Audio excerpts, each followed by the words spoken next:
Hey guys, this is Amol and welcome back to my channel where you learn the useful skills and is एक छोटी सी कोशिश हर useful skills हर लोगों तक पहुंचाने की और एक छोटी सी रिक्वेस्ट भी मेरे वीडियोस को ज़्यादा शेयर कीजिए ताकि हर वो यूजफुल स्किल्स हर ज़रूरतमंद लोगों तक पहुंच सके सिर्फ आपके थ्रू।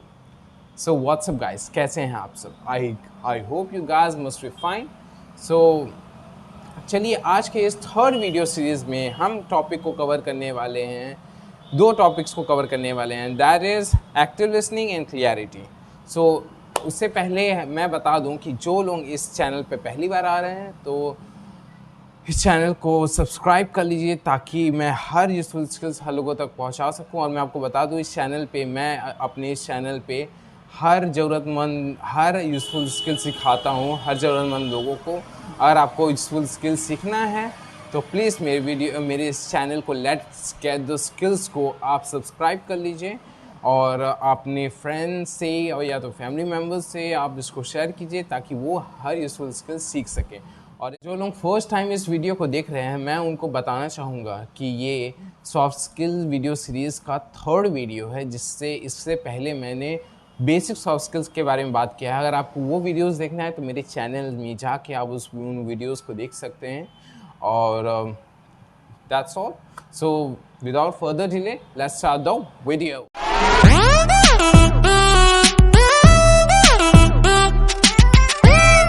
चलिए फर्स्ट ऑफ ऑल हम लोग एक्टिव लिसनिंग टॉपिक को कवर करते हैं। ओके, सो एक्टिव लिसनिंग का रोल हमारे लाइफ में कितना ज़्यादा सिग्निफिकेंट, कितना ज़्यादा इम्पॉर्टेंट है वो सब तो हम लोग जानते ही हैं, पर क्या आप ये जानते हैं कि एक्टिव लिसनिंग आपकी इमेज लोगों के नज़र में कहाँ से कहाँ तक ले जा सकती है? अगर नहीं तो चलिए इन 4 टिप्स में आपको बताने वाला हूँ कि कैसे आप इन एक्टिव लिसनिंग को इम्प्रूव कर सकते हैं। सो टिप नंबर 1 बताने से पहले मैं आपसे पूछना चाहूँगा कि एक्टिव लिसनिंग का मतलब क्या होता है। अगर आपको नहीं मालूम तो मैं बता रहा हूँ कि एक्टिव लिसनिंग का मतलब ये होता है कि आप कितना अटेंटिवली सुन रहे हो सामने वाले को, कितना ज़्यादा आप उनको अटेंटिवली सुन रहे हो, आपकी बॉडी लैंग्वेज क्या है, आपकी आई कॉन्टैक्ट कैसी है और आप कितने ज़्यादा आप अच्छे से रिस्पॉन्ड कर रहे हो, ये सब पे डिपेंड करता है। एक्टिव लिसनिंग का मतलब ये नहीं कि आपके सिर्फ कान खुले हों। एक्टिव लिसनिंग का मतलब ये भी कि आप कितना अच्छे से आपके आई कांटेक्ट मैनेज कर रहे हैं, आप कितने अच्छे से बॉडी लैंग्वेज मैनेज कर रहे हैं, ये सब पे डिपेंड करता है कि आपकी एक्टिव लिसनिंग स्किल कितनी अच्छी है। सो अगर मैं ये कहूँ कि इससे मैं आपको कान से सुन रहा हूँ और मैं आपको इधर उधर देख रहा हूँ या तो मेरी बॉडी लैंग्वेज कुछ ठीक नहीं है सामने वाले को लेकर, तो इसका मतलब ये नहीं कि मैं आपको अच्छे से सुन रहा हूँ। ओके, सो एक्टिव लिसनिंग का मतलब ये भी होता है कि एक्टिव लिसनिंग का मतलब ये नहीं होता कि मैं सिर्फ कान से आपको सुन रहा हूँ। एक्टिव लिसनिंग का मतलब ये भी होता है कि मैं आपको अच्छे से देख रहा हूँ, अच्छे से आपको सुन पा रहा हूँ, मैं अच्छे से आपको रिस्पॉन्ड कर पा रहा हूँ अपने पर्सपेक्टिव के अकॉर्डिंग। तो ये सब पे डिपेंड करता है। ओके, सो चलिए टिप नंबर 1 की तरफ बढ़ते हैं। Number first is face the speaker and have the eye contact. Yes, so जो लोग आपसे कुछ बोलने की कोशिश कर रहे हैं तो एक बार आप उनको समझने की कोशिश कीजिए कि आप क्या उनको समझ भी पा रहे हैं या नहीं, क्या वो क्या एक्सपेक्ट कर रहे हैं आपसे, क्या वो आपसे सुनना चाहते हैं। ये सब चीज़ आपको समझना पड़ेगा कि आपसे क्या, आप सामने वाला स्पीकर आपसे क्या एक्सपेक्ट कर रहा है।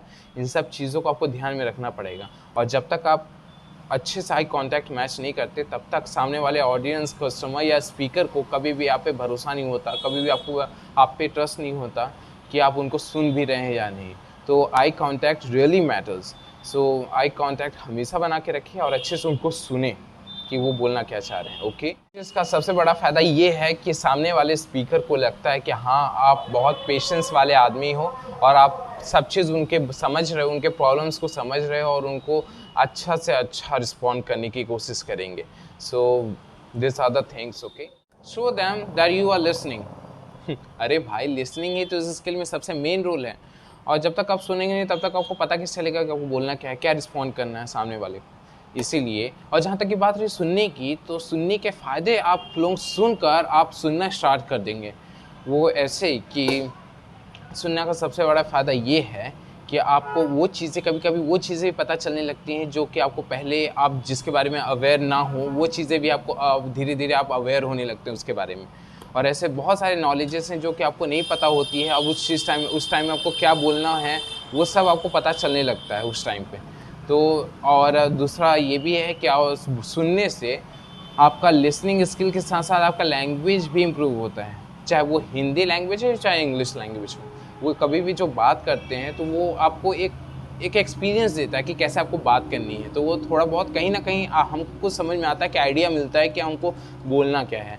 और तीसरा फ़ायदा ये है कि सुनने का सबसे बड़ा फ़ायदा ये भी है कि आप सुनते टाइम आप ये भी आप अपने माइंड में प्रिपेयर कर सकते हैं, प्लान कर सकते हैं कि आपको बोलना क्या है, कैसे रिस्पॉन्ड करना है सामने वाले को, कैसे इम्प्रेस करना है सामने वाले को इम्प्रेसिवली। और ऐसे बहुत सारे फ़ायदे हैं जिसको सुनकर आप बहुत ही अच्छा कर सकते हैं। और बकबकाना किसको अच्छा नहीं लगता है, बकबकाना किसको अच्छा नहीं लगता है। तो सामने वाले को बकबकाने दीजिए, थोड़ा समझदार बनिए और तब तक अपने माइंड में कुछ प्रिपेयर कर लीजिए कि आपको कैसे देना है। और उनको बकबकाने दीजिए ताकि वो भी सेटिस्फाई हो सकें आपके सामने और आप भी सेटिस्फाई हो सकें उनको आंसर देके, अपने माइंड में प्रिपेयर करके फिर उनको आंसर देके।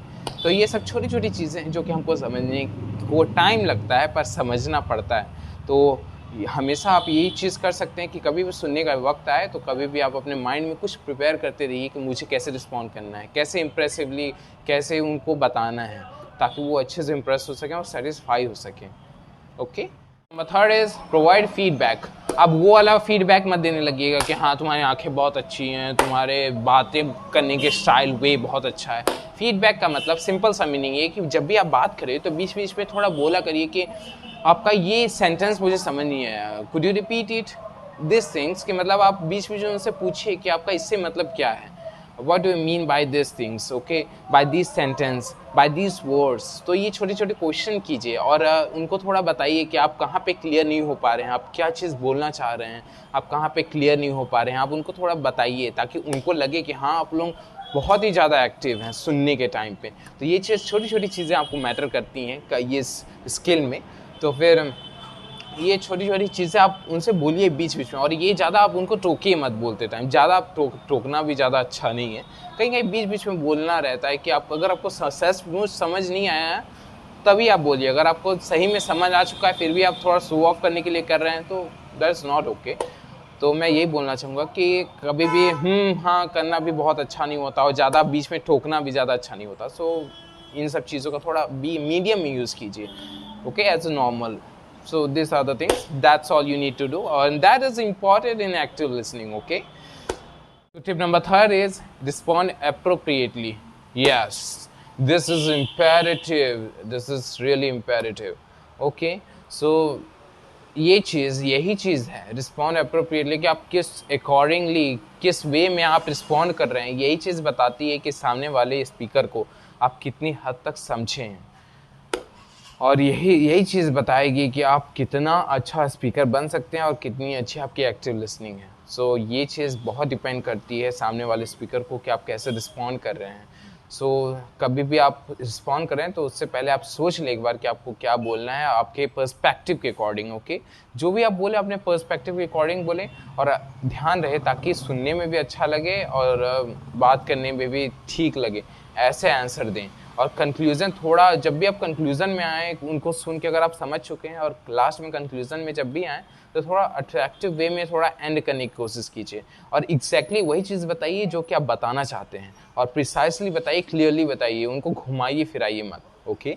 सो this is all you need to do in this active listening. जल्दी बढ़ते हैं हम हमारे दूसरे टॉपिक की तरफ, that is clarity in communication. या तो and clarity in communication is must, as we all know clarity कितनी ज़्यादा इंपॉर्टेंट है हमारी कम्युनिकेशन में, ओके। तो क्लियरिटी का मतलब एक सिंपल सा मीनिंग मैं आपको बताऊं कि क्लियरिटी का क्या मतलब होता है। तो एक क्लियरिटी का सिंपल सा मीनिंग ये है कि आपका आंसर किस वे में आप प्रेजेंट किए हैं, किस वे में आप आंसर दे रहे हैं सामने वाले स्पीकर को, ओके।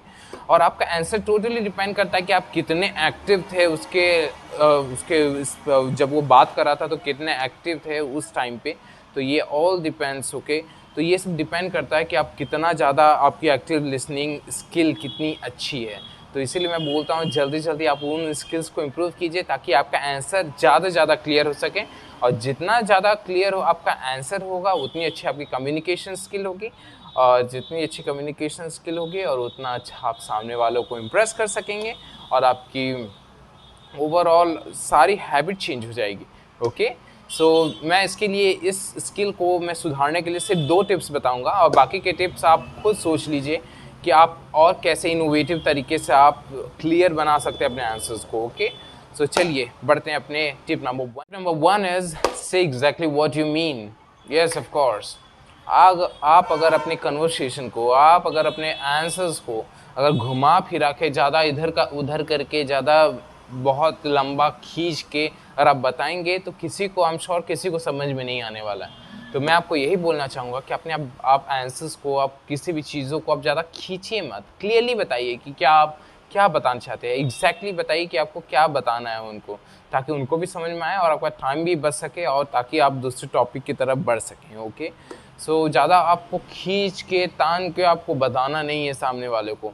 तो इससे आपके क्या होता है ना, इससे सबसे ज़्यादा बहुत ज़्यादा बड़ा डिफेक्ट ये है कि इसको ज़्यादा खींचने से आप बहुत ज़्यादा स्टूपिड साउंड करते हैं और इससे आपकी कन्वर्सेशन और भी ख़राब होती है और इमेज का तो धज्जिया उड़ जाता है। तो इसीलिए मैं बोलता हूँ कि जो भी आपको बोलना है जस्ट एग्जैक्टली बताइए कि आपको क्या, प्रिसाइसली जल्दी से बताइए आपको क्या बताना है, फिर आगे बढ़िए। That's all. Tip number 2 is avoid jargon। बहुत ही सिंपल, यस बहुत ही ज़्यादा सिंपल। अवॉइड jargon में आपको सिर्फ कुछ भी नहीं करना है। आप ना अपने वोकेबलरीज को ज़्यादा हार्ड वोकेबलरी ज़्यादा यूज़ ना करें, ज़्यादा हार्ड सेंटेंसेस को यूज़ ना करें। अगेन वही वाली बात आती है कि आप कहीं, आप अपने कन्वर्सेशन को, आप अपने आंसर्स को ज़्यादा सिंपल रखिए। अपने आंसर्स को ज़्यादा सिंपल रखने की कोशिश कीजिए, जिससे आप बहुत लोगों को ऐसा लगता है कि बहुत hard vocabulary, high vocabularies use करके हमारी रेपुटेशन बढ़ती है, हमारी इमेज बढ़ती है। So let me tell you guys, ऐसा कुछ नहीं होता है। आप ज़्यादा, इससे ज़्यादा आप स्टूपिड साउंड करते हैं और कुछ नहीं। तो इसीलिए अब ज़्यादा दिमाग खाने की कोशिश मत कीजिए, वोकेबलरी ज़्यादा हार्ड वोकेबलरीज यूज़ ना कीजिए। अगेन आप सिंपल वोकेबलरीज यूज़ कीजिए, सिंपल लैंग्वेजेस से स्टार्ट कीजिए, ताकि आपका कन्वर्सेशन और सिंपल हो सके और अच्छे से आप उनको समझा सकें और सामने वाली भी ऑडियंस आपसे सेटिस्फाई हो सके। और जहाँ तक की बात है क्लियरिटी की, क्लियरिटी में यही सब चीज़ें आती हैं जो छोटी छोटी चीज़ें हैं। जब भी अगर आप ध्यान देंगे इन चीज़ों पे, इन छोटी छोटी चीज़ों पे, तो आप ज़रूर इम्प्रूव होगे। तो कभी भी याद ध्यान रखें कि आप ज़्यादा हार्ड वोकेबलरीज यूज़ ना करें और ज़्यादा कन्वर्सेशन को खींचने के लिए लंबा खींचने, घुमाने फिराने की कोशिश ना कीजिए, तो ज़्यादा बेहतर होगा। तो guys, this were the quite cool tips. अगर आप इन सब टिप्स को फॉलो करने लगे, अगर आप इम्प्लीमेंट करने लगे अपने डेली लाइफ में, तो देखिएगा आई एम श्योर आपकी हर वो स्किल डेफिनेटली आपकी इम्प्रूव होने वाली है। एक बार आपको थोड़ा सा एफर्ट लगाना पड़ेगा। और अगर आपको अच्छा लगे ये video, then please like, share, comment and subscribe my channel and press the bell icon to never miss an update guys. So अगर आपको ये वीडियो अच्छी लगती है तो अपने फैमिली मेम्बर्स के साथ, अपने फ्रेंड्स के साथ आप इसको शेयर कीजिए, ताकि आपका फ़ायदे होने के साथ साथ दूसरों का भी फ़ायदा हो। Okay, so please like, share and comment and let me know in my comment section कि मेरी वीडियोस आपको कैसी लगी। अगर किसी चीज़ की कमी हो, किसी चीज़ की, कोई चीज़ की भी कमी हो, अगर आपको गलत लगे, देन प्लीज़ कमेंट, ताकि मैं उस चीज़ को सुधार सकूं। Okay, so see you in another video, जहां फिर हम लोग कम्युनिकेशन स्किल को लेकर दूसरे कम्युनिकेशन स्किल के टॉपिक्स को कवर करने वाले होंगे और उन सॉफ्ट स्किल्स के बारे में बात करेंगे और उसको और ईजीएस्ट वे में हम समझाने की कोशिश करेंगे आप लोगों को। Okay, see you in another video, till then bye bye, take care.